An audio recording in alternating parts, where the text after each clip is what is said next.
Well, good. It's so nice to see you again on this gorgeous autumn day. And we had a wonderful weekend, didn't we? Yes, we did. Okay, today I want us to begin. We move ahead. We're moving ahead. Today we begin with Mr. John Locke. For the next 3 classes, Mr. Locke.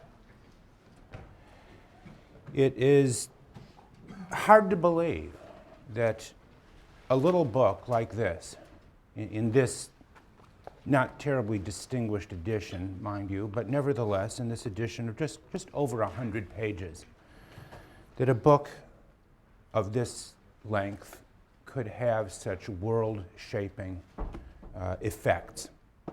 If anyone were to ever doubt the importance of ideas, political ideas in history, I would only say to you to consult the history and the influence of John Locke. Remarkable. I want to talk today a little bit about Mr. Locke. John Locke is, for our purposes today, I mean, there are many reasons why one would read him in different kinds of classes, but for our purposes, John Locke gives the modern state the expression that is most familiar to us. His writings seem to have been so completely absorbed and adopted by Thomas Jefferson when he wrote the Declaration of Independence that Locke seems to have become virtually a kind of honorary founding father, as it were, of America. Among other things, John Locke advocates the natural liberty and equality of human beings, our natural rights to such things as life, liberty, and what he calls estate or property. The idea that government, at least legitimate government, is government by consent, that legitimate government is necessarily limited, and limited government constituted by a separation of powers, and that when governments become repressive or that when governments become abusive of natural rights, that the people have a right to revolution. In addition to this, John Locke was a famous advocate of religious toleration. His name is forever linked with our ideas today of what we might call liberal or constitutional democracy. He gives the modern constitutional state its definitive and in many ways most familiar expression. Yet, Locke did not arise ex nihilo, nor did anyone. Locke's writings come from somewhere and from some source. They were prepared in many ways, in part by Machiavelli, who had died approximately a century before Locke's birth, but more importantly by another English writer, or by an English writer with whom we have spent some time, namely Mr. Hobbes, Thomas Hobbes. Hobbes took Machiavelli's idea of the prince and in effect turned it into a theory or doctrine of sovereignty. The Hobbesian sovereign is at the basis of our ideas of impersonal, or what we might call representative government. He transforms princely rule, Hobbes does, into an office, into an office called the sovereign. And this office is, for Hobbes, the creation of a social contract, or covenant, as he calls it, responsible to the agents or persons who have created the contract.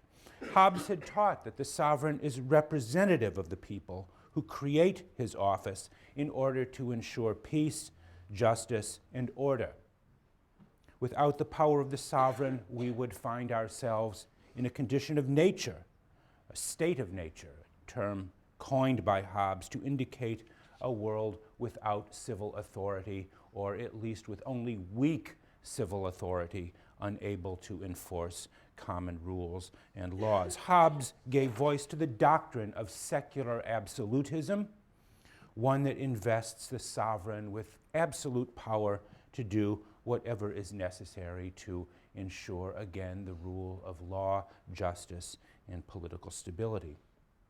And out of these rather harsh and formidable premises, Locke created a different, what we would think of as a more liberal constitutional theory of the state, while being still in many ways very dependent on the premises that Hobbes, again modifying Machiavelli, had undertaken. Locke set out a process of domestication. He set out to tame or to domesticate Hobbes's fierce or harsh theory of absolute government, which had found few defenders in his own day. Locke's most important book, political, at least his most important work of political theory, of political philosophy, is his two treatises of civil government, of which we are only reading the second. The book we have before us is called, this often simply referred to as the second treatise. But you will probably have suspected, I think, that the second treatise was preceded by a first treatise. The first treatise is much longer than the second treatise, and it was an elaborate and painstaking, one could almost say, deconstruction of the theory of the divine right of kings, which in his era had received expression by a man named Robert Filmer, whose name appears, I think, occasionally in the second treatise. Filmer had written a book called Patriarcha, and the Patriarcha had argued that all political authority derives from the grant of authority that God had given to Adam, and therefore that all legitimate authority has divine right behind it. Locke's first treatise is a very important, but also, I have to say, extremely tedious work. And you should be grateful that I am not assigning it to you. But it's a very interesting book in its own right of in many ways, biblical criticism and exposition. But it's only in the second treatise that Locke set out to set out his own positive theory of government, as it were. This book was written, we now believe, shortly before the famous Whig Revolution of 1688. And in it, Locke sets out his theory of parliamentary supremacy, rule of law, and constitutional government. Locke was, I mean, to put it maybe slightly oddly, Locke was, in his day, to some degree, what Aristotle was to his. The second treatise is intended as a practical book.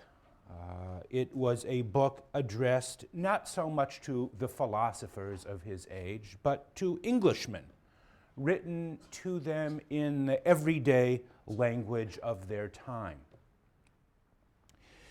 He wrote to capture, in a way, the common sense of his time. Although this is not to say Locke was not, at the same time, a deeply controversial figure. Locke had the ability, and it's a very desirable ability, to take, in many ways, radical or even revolutionary ideas and express them in a kind of language that makes people believe that this is what they had thought all along. And that is, to some degree, the genius of the second treatise.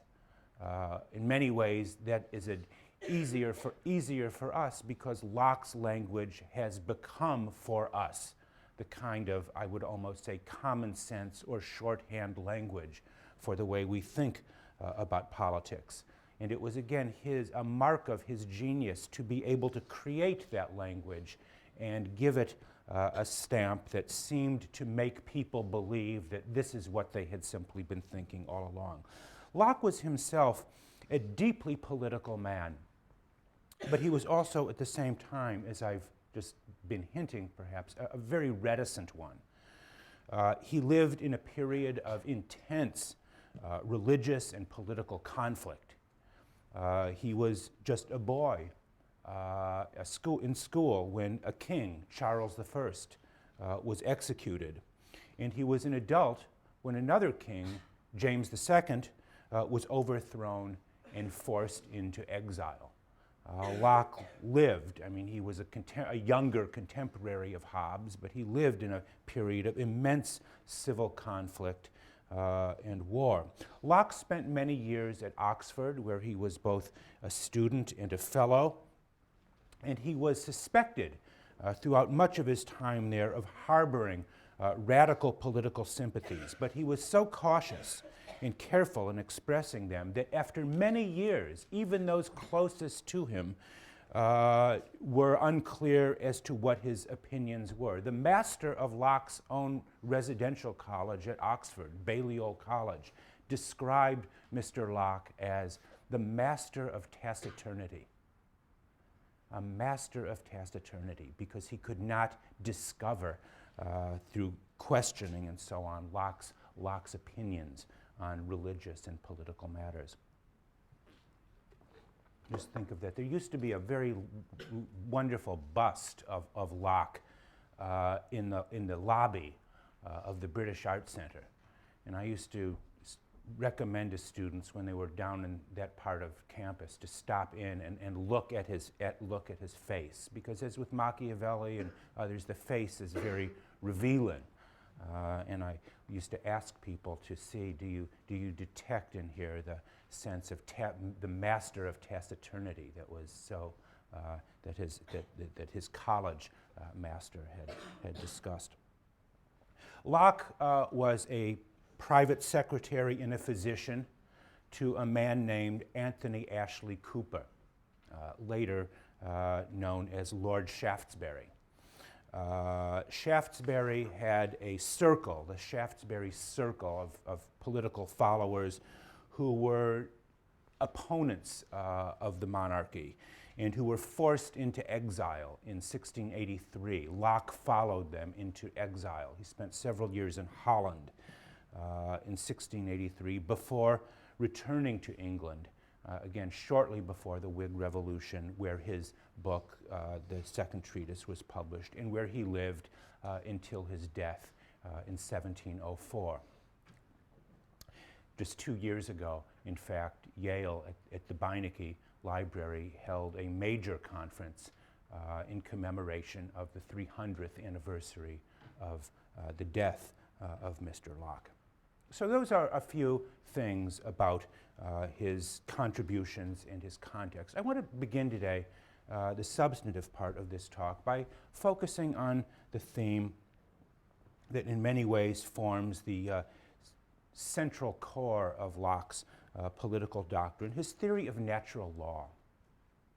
This is a term that has come up from time to time. There is no modern thinker that I'm aware of who makes natural law as important to his doctrine as does Locke. The best way to observe the working, or to reconstruct the working of natural law, is to follow a procedure that we have seen before, to think about what is the condition of nature, the state of nature, where we can see the natural law in its operative form. The state of nature for Locke, in many ways as for Hobbes, is not a condition of ruling and being ruled as it is for Aristotle. The state of nature is not a political condition. Locke describes the state of nature as a condition of perfect freedom. Well, Aristotle said that we were by nature members of a family, a polis, a moral community of some kind, bound by ties of civic or family obligation. Locke understands by the state of nature a condition without civil authority or civil obligations. The state of nature is not for him an historical condition, although he does occasionally refer to the vast tracts of North America as suggesting a condition of nature. But the state of nature is a kind of thought experiment. What is human nature like in the absence of authority?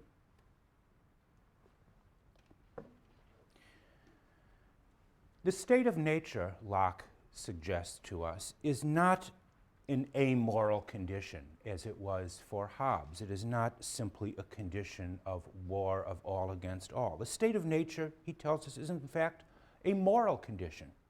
It is governed by a moral law or a natural law that dictates peace and sociability. There is a moral law of nature that determines that no one should harm another person in their life, liberty, or possessions. This law, this natural law, Locke affirms, willeth the peace and preservation of all mankind.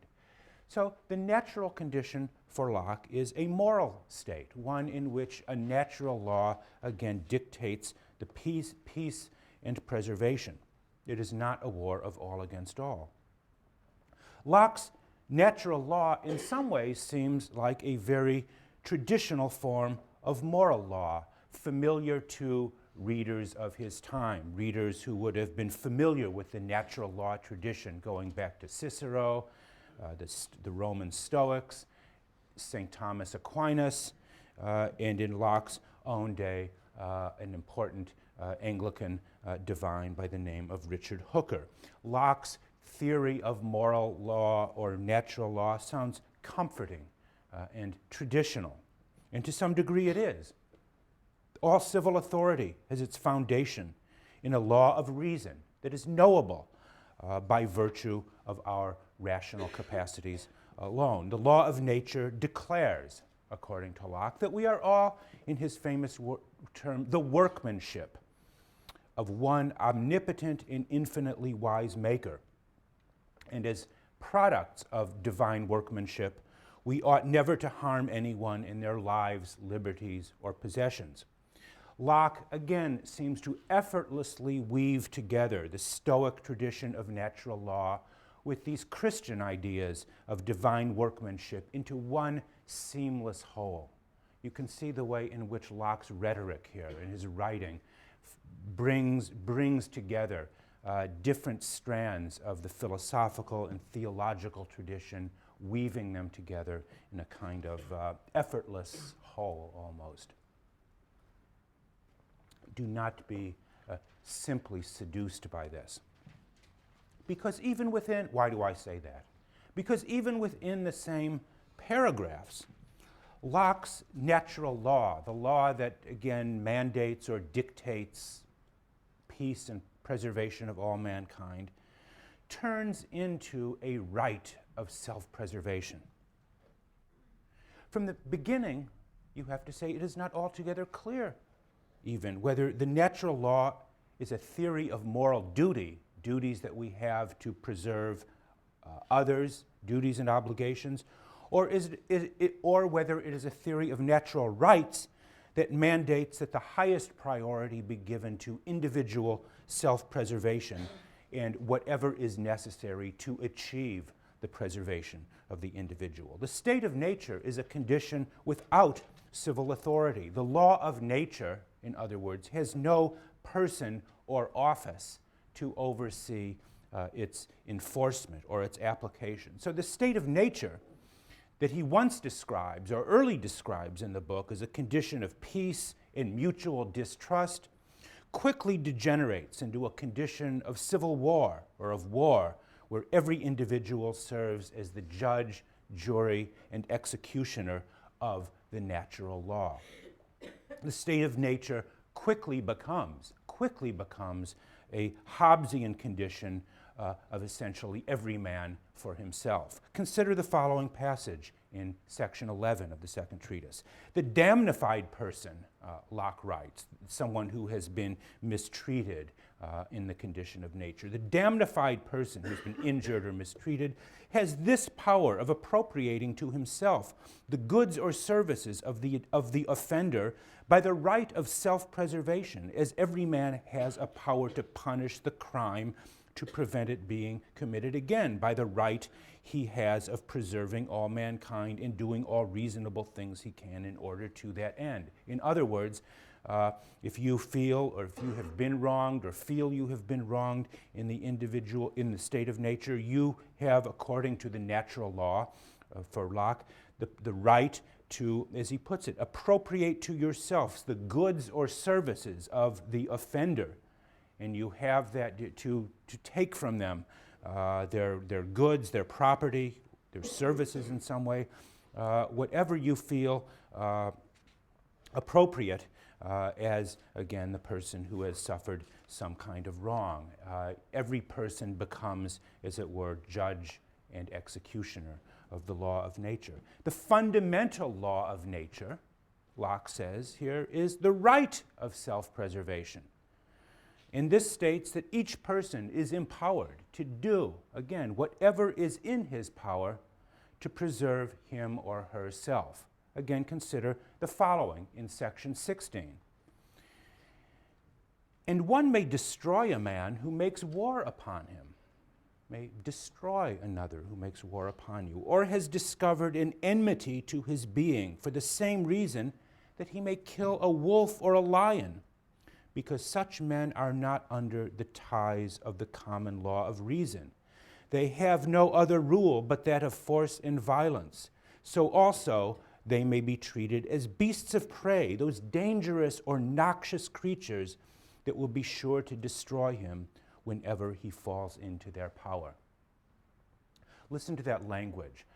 From an original moral condition where we are under a natural law not to harm others, a law to preserve and protect the well-being of others of our kind, we have become like lions and wolves to each other, beasts of prey and other noxious creatures. What is the state of nature? But in the words of Dorothy Gale, lions, tigers, and bears. Oh my. This is what we are to one another. This is what I've come to think of as Locke's bestiary. And in fact, the second treatise is rife with language of comparing human beings to, and our behavior to, animals. He speaks about lions and wolves. Elsewhere, he speaks about polecats and skunks and foxes and all. If in fact we are all beings, as he says, created under a natural law, we seem to quickly degenerate into almost bestial behavior, beasts of prey, far from being cooperative and peace-seeking creatures. The very freedom that such beings as ourselves enjoy in the state of nature leads us to abuse that freedom and in turn requires or is at the basis of the need for civil government. However, in the meantime, the question that any reader of the second treatise has to ask of themselves, and I hope you put this forward in your sections to one another, is whether the natural condition, as Locke understands it, is one overseen by a moral law of justifying or sanctifying peace and security, or whether Locke's state of nature is simply a thinly veiled description, a thinly papered over description of the Hobbesian war of all against all. Was Locke simply Hobbes in some way in sheep's clothing? Remember his famous taciturnity. Locke seems to be speaking two very different languages, in other words. One of traditional natural law that holds out duties to others as primary, and the other, in some ways, a modern Hobbesian conception of natural rights that maintains the priority of right and each individual's right to self-preservation. Is Locke, in other words, and this is perhaps more of an historical than a theoretical question, is Locke a member of the ancient, in some ways Ciceronian and Thomistic tradition of natural law, or a modern Hobbesian? Do his politics derive from a theological conception of divine workmanship, or an ultimately, you might say, naturalistic conception or account of the human passions and the struggle for survival? Do his priorities go to duties or to rights? Or is Locke simply confused? Is he confusing two different languages, or is he being intentionally ambiguous in his account? A recent book by a well-known scholar of Locke has argued, I think quite powerfully in some ways, that Locke's idea of equality in the state of nature specifically relies upon a certain kind of Christian theological context of argument. Locke's statement in paragraph 4 of the second treatise, his statement that there being nothing more evident than that creatures of the same species and rank promiscuously born to all the same advantages of nature should also be equal to one another. That Locke's statement that creatures of the same species and rank should be equal to one another, this is said to rely upon and depend upon a very specific religious argument. What it means to belong to a species, and why belonging to the same species confers a special rank or dignity on each of its members, only makes sense according to this recent interpretation, if you believe, or if it is believed, that the species in question has a specifically moral relation to God. The question, I think, is whether Locke's idea of equality in the state of nature, or his idea of the moral law in the state of nature, relies upon this belief, or whether it can be inferred from such things as the basic principles of freedom, whether this can be inferred, as it were, from purely non-theological, naturalistic premises or grounds. Locke, to be sure, is silent in the second treatise about the theological foundations of his position. There are no discussions of important theological figures such as Jesus or St. Paul or the New Testament, at least in the second treatise. He discusses these issues at length elsewhere. These may be in some way thought of as background considerations, but the question remains, I think, for us, whether these are deeply embedded in Locke's arguments about divine workmanship, or whether or not that language of divine workmanship simply serves as a kind of window dressing, again, for a purely secular, naturalistic theory of human nature and political authority. Very important issue, I think, in coming to understand Locke, and indirectly very important for how we come to think of the American regime. Because I'll just say simply as a kind of footnote to what I've been saying, if Locke is thought of in some ways as his doctrine as being in some ways at the founding principles of the American regime, Declaration of Independence most notably, it becomes very important. It becomes part of a contemporary public argument whether those foundations owe their authority to some kind of theological doctrine, as Jefferson calls it in the opening of the Declaration, the laws of nature and nature's God, seems in some way to have kind of Lockean overtones to it. Do our founding documents imply a theology of some kind, the laws of nature and nature's God? Or are those principles, again, purely of a naturalistic, secular kind that can do without theology altogether? That is an argument a kind of scholarly and academic argument, to be sure, but it spills over into many of our public debates over the role or place of religion in public life. Whenever we talk about issues of the appropriateness of issues like school prayer, or should the Ten Commandments be publicly displayed in courthouses or in other public places, or if you want to take another famous Jeffersonian position, is there a kind of absolute firewall, a wall of separation between religion and the state? These issues that we very much work on today and think about are, you can see, deeply embedded in how we think about Locke and those opening sections of the second treatise dealing with natural law and the state of nature.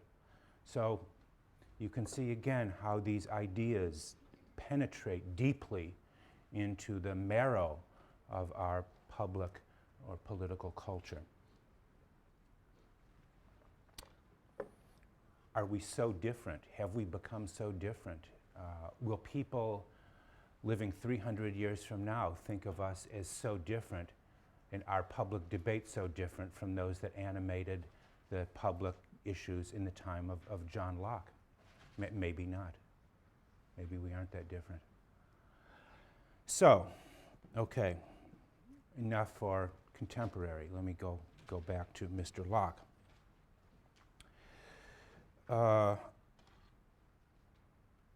The core of Locke's theory of natural law in the state of nature is arguably lodged in his account of property, chapter 5 of the second treatise. If you remember anything about Locke after this class, remember chapter 5. It is, by all accounts, maybe chapter 19 as well, the theory of revolution, but chapter 5, the account of property, certainly in many ways one of the most characteristic doctrines of Lockean political thought. Locke's view of human nature is that we are very much the property-acquiring animal.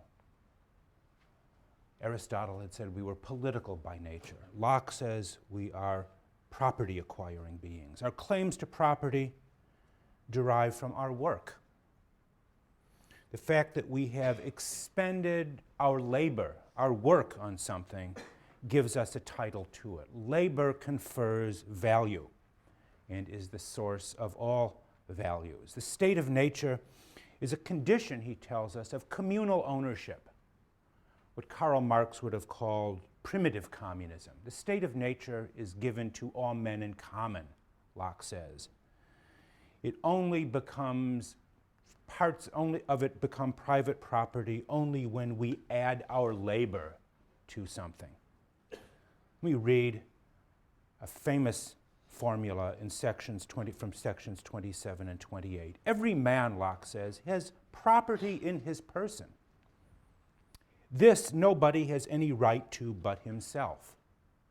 We all, in other words, have a certain, we come into the world with a certain private property in our person. No one else has a right to that. The labor of his body, Locke continues, and the work of his hands, we may say, are properly his. For labor being the unquestionable property of the laborer, no man but he can have a right to what is once joined to, at least where there is enough as good left in common for others.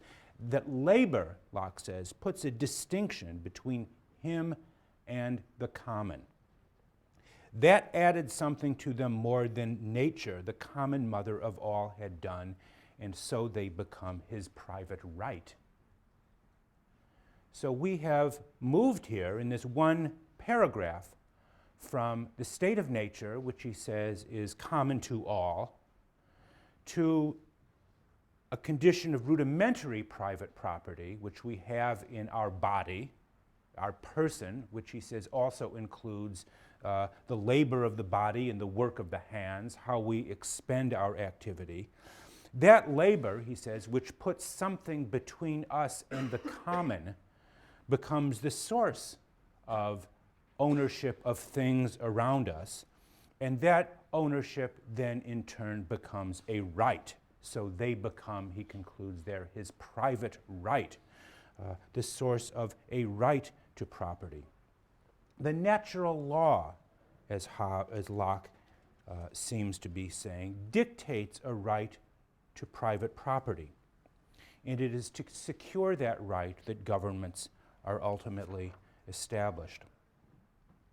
In a striking formulation, Locke tells us that the world was created in order to be cultivated and improved. Those who work to improve and develop nature, who add to nature through the labor of their body and the work of their hands, those who develop and improve nature are the true benefactors of humanity, of humankind. God gave the world to men in common, he says, section 34. God gave the world to men in common. But since he gave it to them for their benefit and the greatest conveniences of life that they were capable to draw from it, he writes, the world was given for our convenience, he says, to be drawn from. It cannot be supposed he meant it should always remain common and uncultivated. And then he adds, he gave it to the use of the industrious and the rational, and not to the fancy or covetousness of the quarrelsome and contentious. God gave the world for our improvement of it, and therefore he gave it to the industrious and the rational. Locke seems to suggest in that very phrase that the state will be a commercial state, that the Lockean republic or the Lockean state will be a commercial republic. Think of that. Ancient political theory, Plato, Aristotle, regarded commerce, regarded property as in many ways subordinate to the life of the citizen. Plato would have instituted a kind of communism of property among the guardians of his Callipolis. Aristotle regarded the necessity, thought of the necessity of private property, but simply as a means to allow a few, those citizens, to engage in political life. Economy, you might say, was always subordinate to the polity. Locke turns this doctrine, this ancient and medieval doctrine as well, on its head in many ways.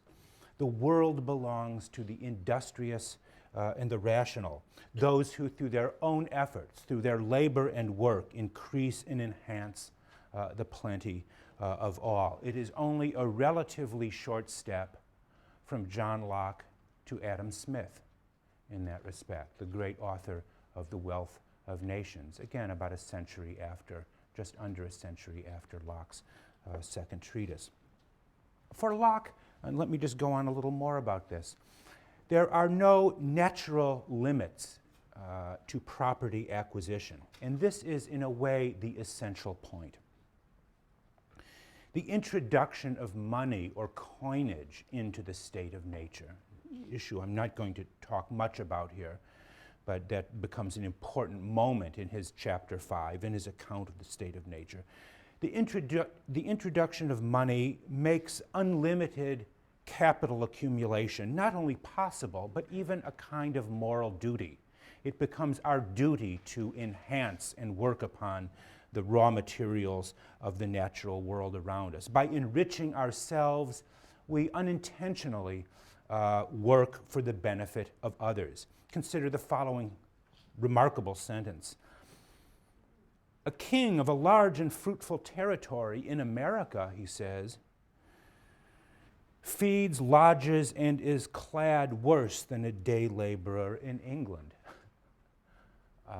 Because, of course, our work, Locke thinks, has enhanced the plenty of all in some way. The creation of a general plenty, the commonwealth, and think of the way in which the revealing use of that term commonwealth, the wealth of all, is due in many ways to the emancipation of labor from the previous kinds of moral and political restrictions imposed upon it by the ancient philosophical as well as religious traditions. Labor becomes for Locke the source of all value and our title to common ownership. And in a remarkable rhetorical series of shifts, he makes not nature, but rather human labor and acquisition the source of property and of unlimited material possessions. He begins this chapter, chapter 5, with the assertion, think about it, that God hath given the world to men in common, once again suggesting that the original state is one of common ownership. He then suggests that every person is the owner of their own bodies and that one acquires a title to things through labor that we have mixed with that common world. But what starts as a very, very modest title to the objects that we have worked on, his example is something as sort of simple as picking apples from a tree. The act of picking gives us a title to the apple. That very simple or rudimentary form of property soon turns into a full-scale explanation of the rise of property and a kind of market economy in the state of nature. Labor accounts, he tells us, for 10 times the amount of value that is provided by nature alone, he says at 37, section 37. Our labor enhances the value of nature 10 times. But he then goes on to add very quickly, I have here rated the improved land very low in making its product but as 1 to 10, when it is much nearer 100 to 1. Our labor advances things 100-fold.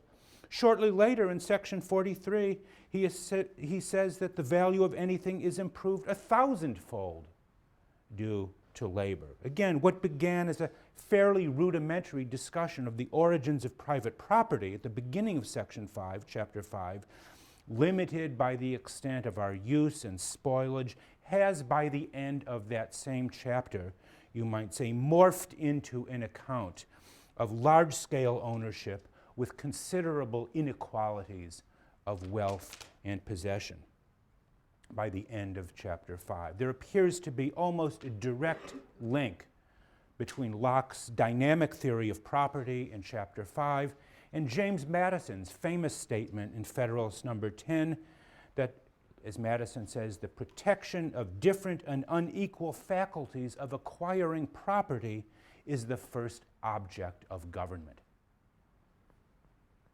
Yeah, seems a very Lockean proposition in the Federalist.